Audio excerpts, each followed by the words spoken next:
Dakshine Ruwanthika Gunaratne, the United Nations coordinator of the Security Council panel of experts on Yemen. Welcome to Al-Arabiya. Thank you, Talal. First of all, I'd like to say congratulations. The panel has the mandate renewed by the resolution that was passed yesterday, Thursday, in the Security Council. We wish you the very best of luck as a coordinator of the panel. Thank you, Talal. We really appreciate it. The panel documented several supply routes of arms smuggling to the Houthis involving traditional dhows in the Arabian Sea. Arms and equipment are transshipped in Omani and Somali waters to smaller boats with the cargo then delivered to ports on the south coast of Yemen and smuggled overland to the Houthis, or in some cases through the Bab al-Mandab directly to the Houthi-held areas. What is the Yemeni Coast Guard doing about all this? I think, Talal, the Yemeni Coast Guards are active to the best of their capabilities. This is something that we've raised in our report, that it wouldn't hurt and certainly it would be beneficial if the capacities of those Yemeni Coast Guards have been improved. And in this sense, capacity improvement could include trainings, supply of equipment, etc. But I think that would depend firstly on a needs assessment and perhaps a gap analysis that can be conducted by interested parties interested in helping the Coast Guards. I think that's a very important point that we have raised in our report. Iran. The panel found a growing body of evidence that shows that individuals or entities within Iran are engaged in sending weapons and weapons component to the Houthis in violations of paragraph 14 of Resolution 2216. Shouldn't Iran be held accountable for violating an arms embargo under Chapter 7 resolution of the Security Council? And if not, why not? Our report has a lot of information on different aspects. One of those is in terms of the weapons components that are coming into Houthi-controlled areas. And in this context, we have looked and we have traced weapons coming from different aspects and components coming from different areas into Houthi-controlled areas. The way we look at it in terms of the evidence you asked me, we always try to ensure as much as possible we are able to physically inspect weapons and weapon components. There have been a number of prominent arms seizures that have been documented by the panel report. And whenever we do find information, we try to trace those components. All of that information is in our reports as to where the last known location of those components are before they were seized.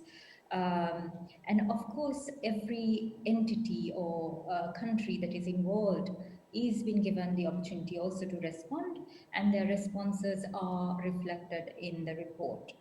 I think what is important to note is that the panel doesn't necessarily call upon Iran as a country being responsible for those transfers. What we do say is that there's evidence that there's individuals and entities within that country who may be engaged in transferring weapons and weapon components. And I think that's an important distinction to be made and kept in mind.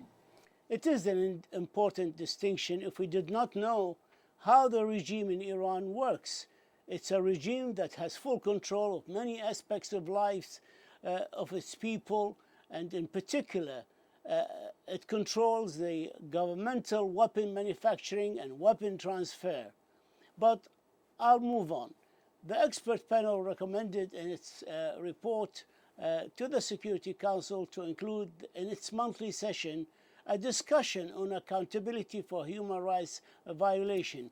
Do you think this would help stop these violations, or is it meant to build up a case for accountability after the conflict ends? Look, there's different models on accountability across the world. In some cases, transitional justice, in a sense, starts after the conflict is over. In some cases, the mechanisms start before the conflict is already over. I don't think we as a panel don't think that the situation on human rights in Yemen can be something that can be pushed till after the conflict is over. There is, as documented in our panel, there is substantive violations of human rights, humanitarian law committed by all parties to the conflict. And these are serious violations. And therefore, we believe that the Security Council should continue to have a look and place a special emphasis, in a sense, on these human rights violations and to take measures that they can, that is within their arsenal, to prevent these violations from happening. Do you feel the Security Council follows up on the findings of the panel of experts on Yemen report? I believe that the recommendations we make have some impact. So, what's special about the panel's report, unlike other reports in a sense, is whether the Security Council agrees or not on our recommendations, it's bound to consider them either at the committee level or at the council level. There's a discussion on them. They agree or they disagree. The idea behind those recommendations is, of course, while we hope that those recommendations will be adopted, we believe that the mere presence of those recommendations also brings awareness on what may be the key issues that have confronted Yemen in that reporting period. And therefore, the recommendations serve, in a sense, a dual purpose as well, whether they're adopted or not. It highlights the key aspects that the Security Council should take note of and where the Security Council may be able to act in order to further implement its resolutions on Yemen. The expert panel report states that full implementation of Resolution 2216 has become even more unlikely due to the shifts in power dynamics and territorial control, as it says in the report. Isn't that a reward to coup plotters for not implementing a Chapter 7 United Nations Resolution 2216?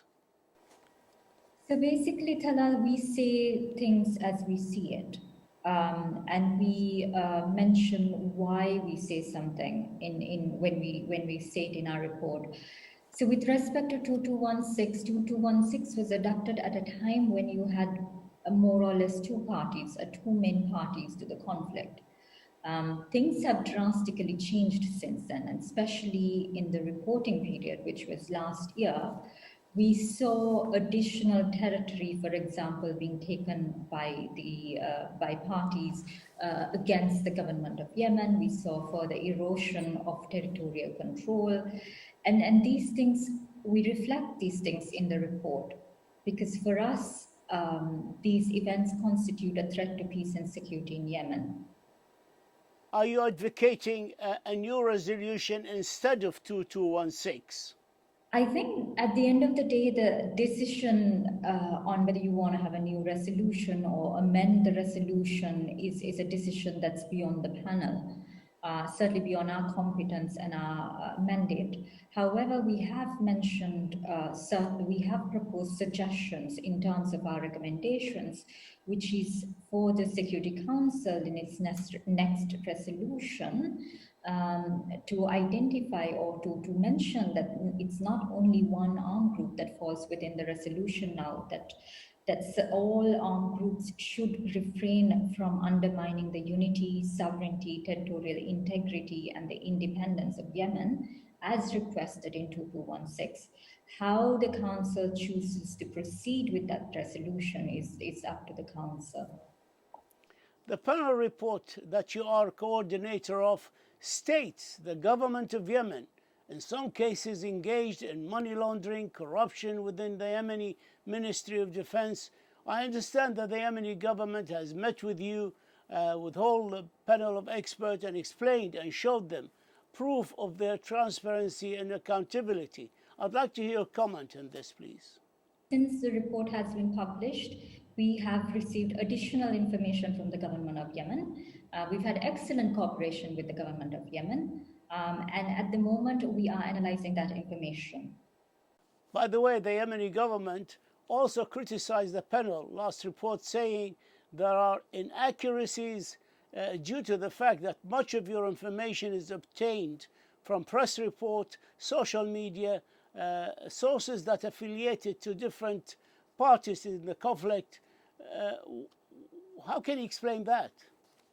I think it's very clear, Talal, where we got our information from. So if you look at the document and the annexes, whether it be for the finance section or the arms section or the IHL section, we always try to source our information. So unless we've got information from confidential sources, which I believe is quite rare in the finance section, the where we got the information is identified in the report. There have been calls by all members of the Security Council to the Houthi to stop the Ma'rib offensive, trying to achieve some territorial gains, but without results so far. What do you have for us and for our viewers on this issue? I think it's too soon to comment on the Marib confrontations as of now, Talal. I think we'll have to wait and see when the next report comes out. But as you know, we visited Marib in October. The panel visited Marib in October. We had fruitful discussions with government authorities and civil societies. And this remains a subject under our mandate and our purview, and we will continue to monitor it closely. Dakshine, Ruwanthika, Gunaratne, the coordinator of the Security Council panel of experts on Yemen, we thank you and we wish you the very best of luck in your work this year. And again, once more, congratulations on the renewal of the mandate. Thank you, Talal. Thank you so much.